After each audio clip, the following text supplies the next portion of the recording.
Welcome to the Reaching Higher New Hampshire webinar on how to research New Hampshire's bills, laws, and rules. My name is Liz Canada, and I'm the Director of Policy and Practice at Reaching Higher New Hampshire. First, a little about our organization. We are a nonpartisan nonprofit based in Concord. Our mission is to provide all New Hampshire children with the opportunity to prepare for college, for immediate careers, and for the challenges and opportunities of life in 21st century New Hampshire by serving as a public education policy and community engagement resource for New Hampshire families, educators, and elected officials. Our leading policy priority is informing and supporting public engagement on school funding through research and resources to make informed decisions. And that's why we put this webinar together, to help viewers understand how to research bills, laws, and rules for any topic, but also including school funding. Let's start with a very brief legislative overview, just for some general context. In New Hampshire, like every other state, we have one governor. Unique to New Hampshire, we have 5 executive counselors, and the 6 of them comprise the executive branch of New Hampshire state government. In New Hampshire, we have 24 state senators, and we have 400 state representatives. Yep, 400. That means we have 424 legislators in our legislative branch of state government. The 424 legislators and the governor and the executive council are elected on 2-year terms, and they are all on the same term, even numbered year, in November. All 430 of those seats are on the ballot. Legislators are the ones who submit proposals, which become bills, to create new laws, amend current law, or repeal current law. The process is always generally the same. Every bill begins with a public hearing in a committee. That is when members of the public can provide testimony related to that bill. Okay, that might feel intimidating, but committee members really look to the public hearing to learn about how the bill would impact the community. Generally, these legislators don't have full-time staff to help them research every single bill and all of the impact. So that testimony can go a really long way. After the public hearing, the bill then has what's called an executive session, which is just a fancy way to say it's the committee's vote on how to recommend this bill moving forward. Sometimes that executive session happens the same day as the public hearing, and sometimes it doesn't. The committee might also amend the bill as well during that process. Once the committee execs the bill, it heads to the floor for a full vote by the chamber. And by chamber, I mean the entire House or the entire Senate. Every bill makes it to the floor, which really doesn't happen in every state. Now you might be wondering, well, what if the committee makes a unanimous recommendation? It does happen. That typically means the bill goes on the consent calendar, meaning that there is consensus decision. The full chamber then votes once for all of the bills on the consent calendar. But for those bills that are individually heard on the floor, the majority rules. The chamber passes, tables, or kills each bill by a majority vote. Bills that are killed are, well, they're done. Bills laid on the table, metaphorically speaking, can be taken off of the table, but you need a 2/3 majority vote. And then bills that are passed in the chamber, they still have a little ways to go. A passed bill may then be sent to another committee, if it's related to finance, for example, in that same chamber, or it will cross over to the other chamber. And then the process starts over, whether in the other committee or in the other chamber. There's another public hearing, another executive session, and then another vote on the floor. When a bill makes it through both chambers, and both chambers by a majority vote give it the go-ahead, it heads to the governor's desk. The governor can sign the bill into law, veto it, or do nothing. Seriously, the governor could do nothing. After 5 days, if the legislature is still in session and the governor does nothing, the bill becomes law. If the session has been recessed, after 5 days, if the governor does nothing, the bill dies. To overturn a veto on a bill, both chambers must have a 2/3 majority vote. So if the House has a 2/3 majority, but the Senate doesn't, the bill is vetoed. Okay, there's way more we can get into here on the legislative process, but like I said, it's just meant to be a brief overview. So let's cover some of the details of researching legislation and rules here in New Hampshire. In this presentation, we're going to use a lot of screenshots because we want to make the navigation easier for you when you're searching for bills, laws, and rules later. On some of these slides, we've included the search bar or the hyperlink so that if you wanted to, you can just type the address in directly. We've included some ways to find this information, but there are definitely other ways to get to this same information. We're trying to keep the ways that we get there consistent so that it's easier for you to follow along later. And so we are going to start from www.nh.gov, and that's going to cover bills, laws, and rules. When you head to the nh.gov website, this screen is going to pop up for you, and we are going to go to the Government tab. You'll see that you can click on lots of different links here to learn more about New Hampshire government. But specifically, we are going to start with the New Hampshire State Legislature because we're going to start looking at bills that have ever been in session. When you click on that link, it will take you to what's called the General Court of New Hampshire's website. And you can see from the top that there are different ways to navigate. You can learn more about state laws and rules.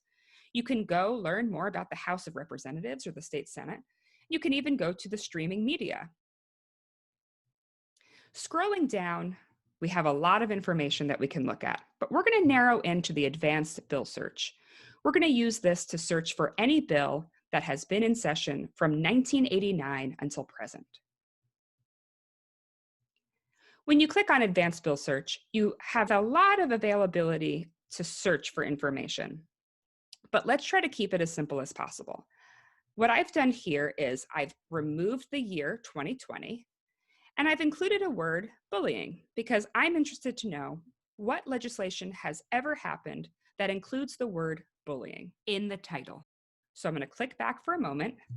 It populates with 2020 to start with because we are in 2020 now. I've removed that, and I've added the word bullying into the title search. When I click submit, I have a list of 8 bills in which the word bullying appears in the title. This first one that's up here became chaptered law, so we're going to keep note of that in a few moments. This means that it was signed by the governor. You can see over here that it lists for us what exactly happened with this specific bill. And by this specific bill, I mean House Bill 1162. The H in HB stands for House, and if you look a little bit lower, you'll see SB 482. S stands for Senate. So House bills start in the House, Senate bills start in the Senate. This bill took place in 2004, so the 2004 legislative session. Here's some other examples of what you'll see listed. For this bill down here, it says inexpedient to legislate. That is a very fancy way to say that the House voted to kill this bill.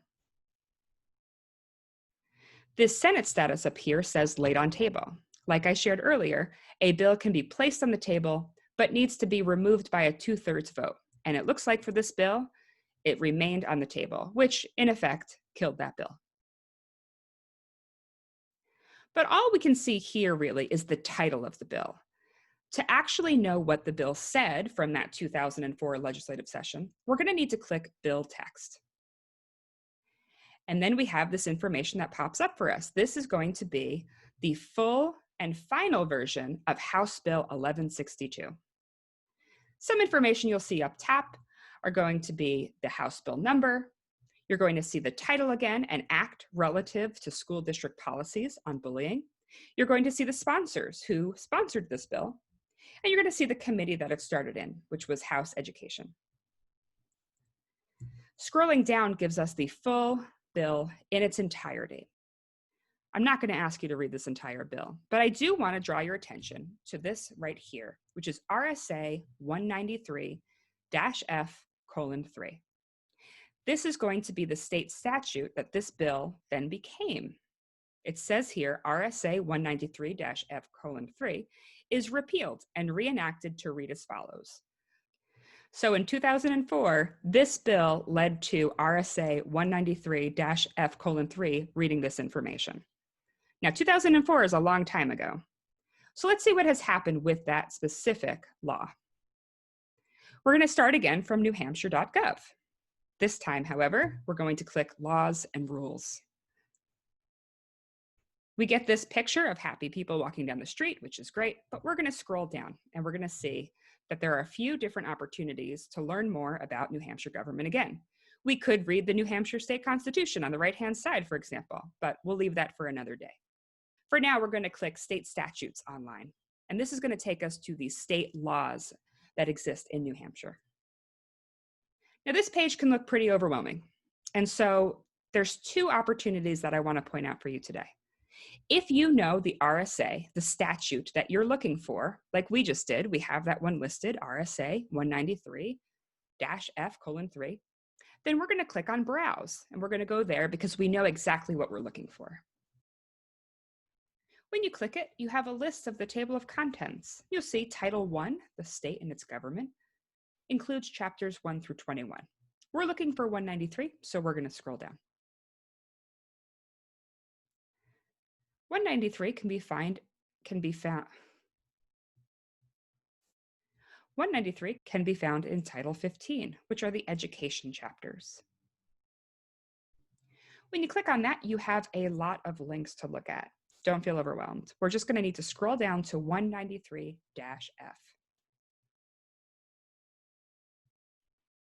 And you'll see for chapter 193-F, the title is Pupil Safety and Violence Prevention. And remember, we were looking up the bills that were related to bullying. When we click on that, we're going to have all of the subsections of 193-F.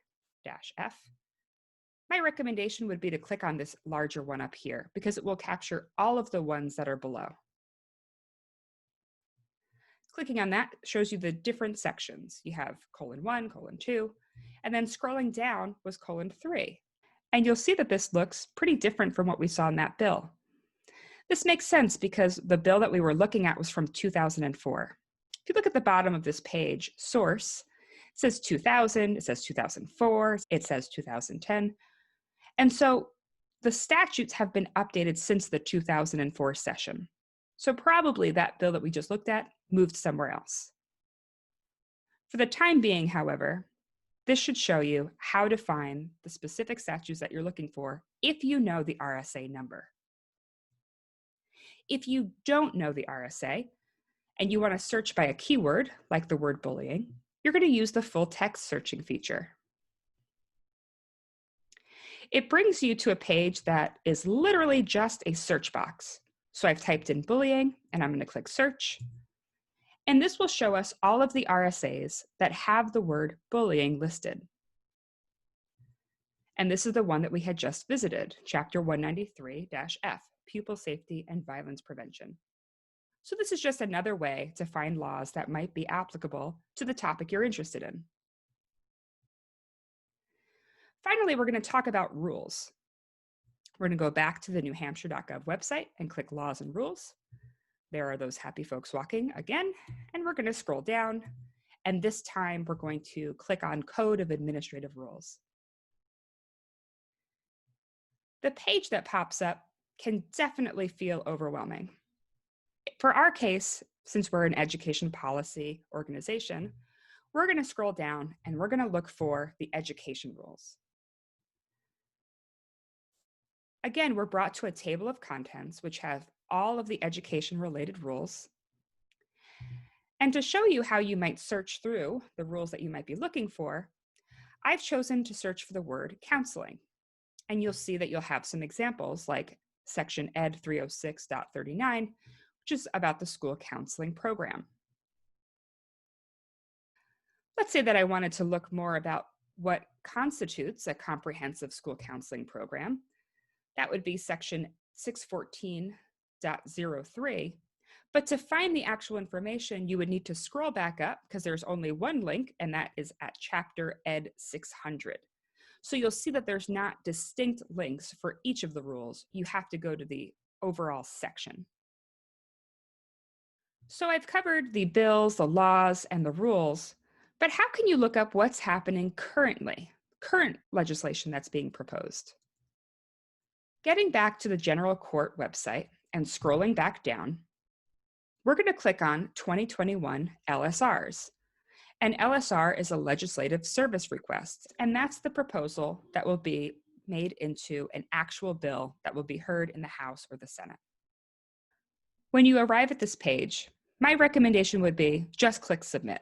You could search by keywords, but because we're only talking about a current legislative session, it might be too difficult to know what exactly to search for. So you can just click on submit and see every single LSR that has been filed to date.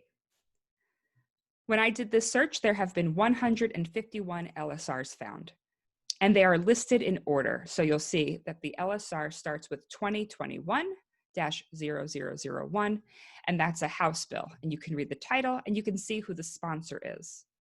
These will continue to be updated as the window remains open for legislators to file LSRs. Thanks for watching, and follow us on social media to stay up to date on education policy in New Hampshire.